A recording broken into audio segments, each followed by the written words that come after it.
My name is Garn Singh Samra. I studied at Rutgers University. I majored in religion, psychology, and a minor in philosophy. I'm currently working at West Bergen Mental Health Care, working with people with psychological disorders. And on the side, I have a blog and I write poetry and I post that on Instagram. I go to open mic nights and places where I can go talk as well, like workshops and stuff like that. I did a workshop recently on spirituality and love, things of that nature. So this is a little bit about me.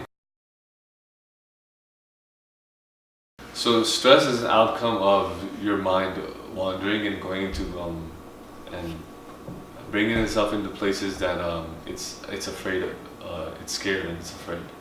Okay, but so stress is an outcome of a wandering mind, and so sometimes the mind wanders into positive areas, and that's a positive experience. But sometimes it wanders into negative areas where it's, let's say, anxious, afraid of what's going to happen. It's something happened in the past, and that is, let's say, bringing a bad type of memory.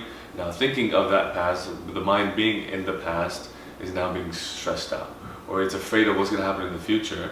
So the mind is in the future, and it's thinking about what's going to happen now, it's stressed about what's happening there.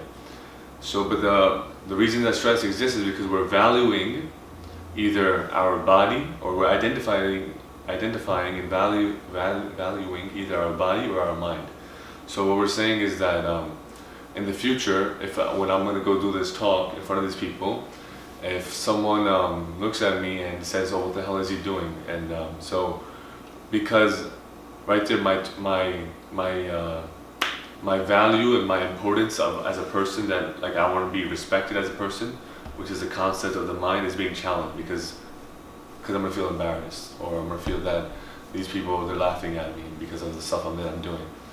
But now, so stress is an outcome of identifying with the mind and now allowing yourself to be subject to other people's opinions, and so then that's a result of fear. And so how I deal with stress, the main way I deal with stress is that, so I learned this meditation technique, which is which aligns the Vaheguru the mantra, which is from Sikhi, which aligns it with the breathing process.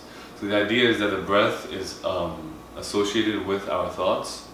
So if you find a way to control your breathing, and if you find a way to let's say, hold your breathing for some short period of times, you can actually affect the state of your mind as well. And you can help bring your mind to stillness as well.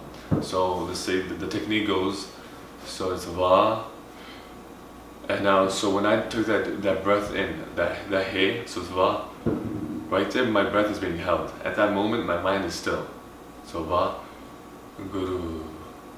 Then once I'm done saying it as well, for that time being, after I've released the breath, my mind is still.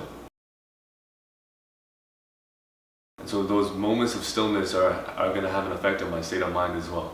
And I'm becoming conscious of my breathing process as well. So like when someone gets scared and anxious, right, the breathing starts getting fast too. And so because the thoughts are racing, the breath is racing as well. And now if you control your breathing process, you can actually control your thought process, and you can help manage stress. And you can, so like people say, take a deep breath, calm down, because your breathing is associated with your state of mind. So that's how I deal with stress.